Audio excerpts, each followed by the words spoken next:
Here we will generate an invoice. For your monthly service amount, you can click to add to your invoice here. Let's just put an amount. And if you like to include free minutes, you add that here. So we're going to put 50 minutes. And if you like to add call credits to your invoice, you can also add that here. Now all we're going to do is update service.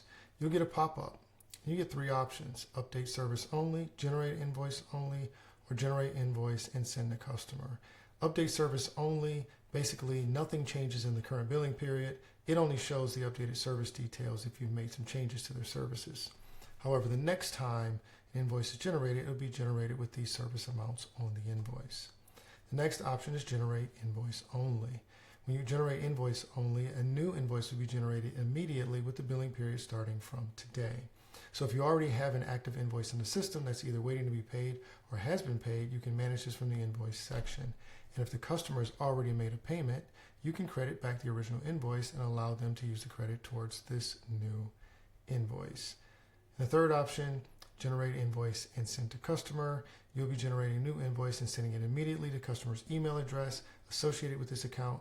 If you've already had an active invoice in the system that's either waiting to be paid or has been paid, you can manage this from the invoice section. If the customer has already made a payment, you can credit back the original invoice and allow them to use the credit towards this new invoice. So to close this out, we're going to generate the invoice only, just for example purposes. And in order to go see that invoice, you can come here to Invoices, and you can see there was one I already created and deleted. And here's that invoice we just created for an amount of $100, and it shows the status of unpaid. You can also now view the details of this.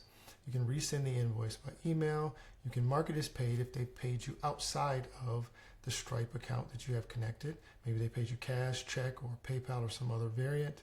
Or you can delete the invoice.